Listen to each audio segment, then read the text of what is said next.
नमस्कार। राकेश की बात में आपका स्वागत है। देश के यशस्वी प्रधानमंत्री श्री नरेंद्र मोदी ने आज राष्ट्र के नाम संबोधन में देशवासियों को नवरात्रि की शुभकामनाएं देते हुए सभी से स्वदेशी अपनाने का अनुरोध किया है, अपील की है।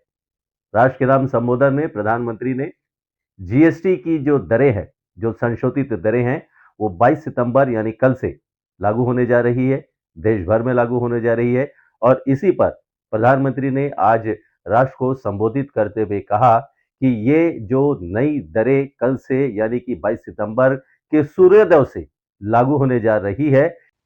22 सितंबर को सूर्योदय के साथ ही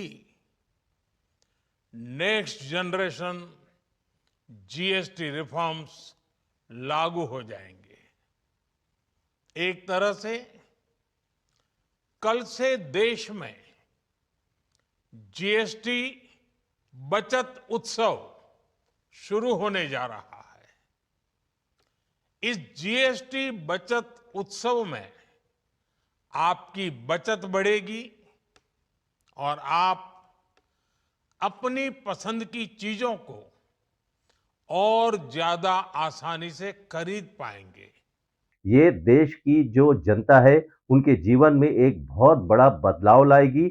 जीएसटी की जो दरें हैं उसका जो पहले स्लैब 4 स्लैब हुआ करता था उसे अब घटाकर 5% और 18% कर दिया गया है।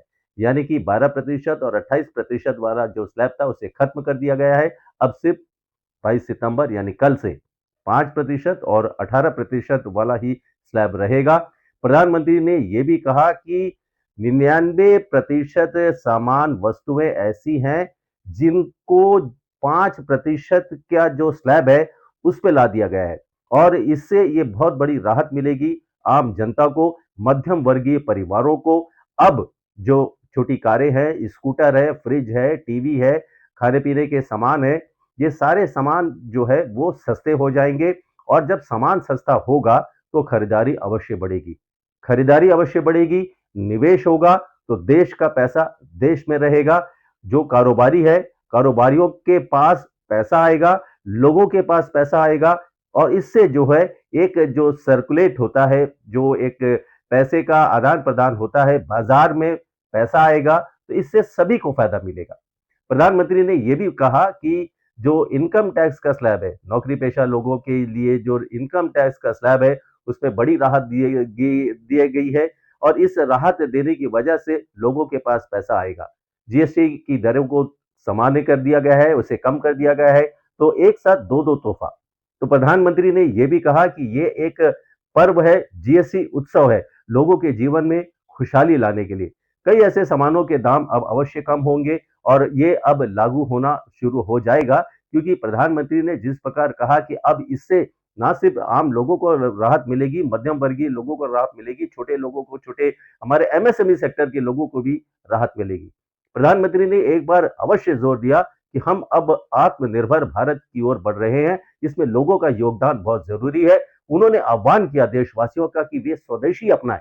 आत्मनिर्भर भारत बढ़ने की दिशा में ये बहुत बड़ा कदम होगा क्योंकि यदि हमें अपने देश को एक विकसित राष्ट्र बनाना है तो इसमें आत्मनिर्भरता बहुत जरूरी है। इसीलिए प्रधानमंत्री बार बार हमेशा से ये अपील करते रहे हैं और आज भी अपील करे हैं कि हमें स्वदेशी अपनाना चाहिए। अपने जो सामान है, अपने सामानों की खरीद करनी चाहिए, जिससे हमारे जो लोग हैं, हमारे जो व्यापारी वर्ग है, हमारे जितने भी मेहनत कशी लोग हैं, चाहे वो छोटे कुटीर उद्योग के लोग हो या कोई अन्य लोग हो, हर किसी वर्ग को इसका लाभ मिलेगा।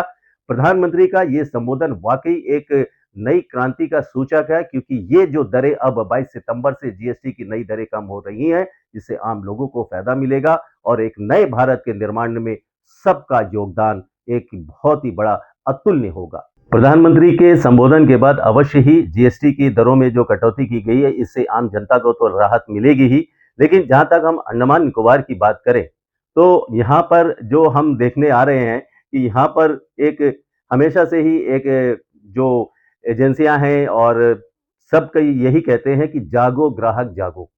जागो ग्राहक जागो का मतलब ये है कि भाई ग्राहक, अगर आपके साथ में कोई नाइंसाफी होती है खरीदारी करते समय, आपसे अगर ज्यादा दाम वसूले जाते हैं या कोई भी तरह माप-तौल अधिनियम का उल्लंघन किया जाता है, तो आप इसकी शिकायत करें। शिकायत कहाँ करें? बहुत सारे पोर्टल है, यहाँ आपूर्ति विभाग है, सब पे शिकायत कर सकते हैं, ऐसा कहा जाता है। जागो ग्राहक जागो कहने का मतलब मेरा ये है कि हम जब बाज़ार में जाते हैं, तो अंडमान निकोबार द्वीप समूह में विशेषकर श्री विजयपुरम में, यहाँ तो महँगाई की मार ऐसे हमें झेलना पड़ रहा है कि यहाँ तो साग-सब्जियाँ खाना भूल ही जाना चाहिए। 150-200 रुपए से नीचे कोई भी साग-सब्जियाँ है ही नहीं। 150-200 चाहे चाहे बैंगन हो, चाहे वो भिंडी हो, चाहे लोबिया हो, चाहे तुरई हो, ये सारे सामानों के दाम जो है जितनी भी सब्जियाँ हैं 150, 160, 180 इवन 200 तक चले जाते हैं। इसके अलावा यदि हम बात मांस मछलियों की करें, तो यहाँ पर कोई ऐसा कंट्रोल नहीं है कि आप अपनी मर्जी से दाम बढ़ा दें। यदि हम मटन खाते हैं तो मटन का दाम अगर 1,000 रुपए किलो है, तो अचानक आज की डेट में उसे 1,100 रुपए कोई कर दिया है, कोई 1,200 रुपए कर दिया, मतलब 1,200 रुपए। या प्रधानमंत्री आज जीएसटी की दरों में कटौती की घोषणा कर रहे हैं, राष्ट्र के नाम संबोधित कर रहे हैं। श्री विजयपुरम के जो बाजार है, वहां पर जो मार्केट में जो है 1,100-1,200 रुपए अपने आप बढ़ा देते हैं। जागो ग्राहक जागो का मतलब क्या होता है? कौन नियंत्रण करेगा? कौन निगरानी? खाली निगरानी करना ही सामान बाजार में है या नहीं, ये निगरानी जो है संबंधित विभाग कर रहा है, लेकिन जो उपभोक्ताओं से को लूटा जा रहा है, जो दुकानदार अपनी मर्जी से ऐसे सामानों के दाम बढ़ा रहे हैं, इस पर कौन कंट्रोल करेगा? कोई तो करना होगा ना। नियंत्रण करना और निगरानी करना, वो आपूर्ति कितना हो रहा है, कितना खेप आ रहा है, कितना जा रहा है, ये खाली देखना है। लोगों को कब राहत मिलेगी भैया? ये जो सामान के दाम जो ये दुकानदार हैं, ये अपने मन मर्जी से जो सामानों के दाम बढ़ा रहे हैं, तो उन पर नियंत्रण कौन करेगा? कभी बारिश से फसल खराब हो जाता है, कभी सब्जियाँ खराब हो जाती है, क्या डिगलीपुर से जो है मटन जो है वहाँ रेट ज़्यादा है, इसने यहाँ पर रेट ज़्यादा कर दिया है, अपना मर्जी से कर देंगे। संबंधित कोई विभाग होगा जो इस पर निगरानी रखेगा। एक तरफ प्रधानमंत्री हमें खुशियां दे रहे हैं कि जीएसटी की दरों को 2 स्लैब में ला दिया जा रहा है और यहाँ श्री विजयपुरम में लोगों को बेहता लूटा जा रहा है। इस पर भी ध्यान देने की जरूरत है। बहुत बहुत धन्यवाद। नमस्कार।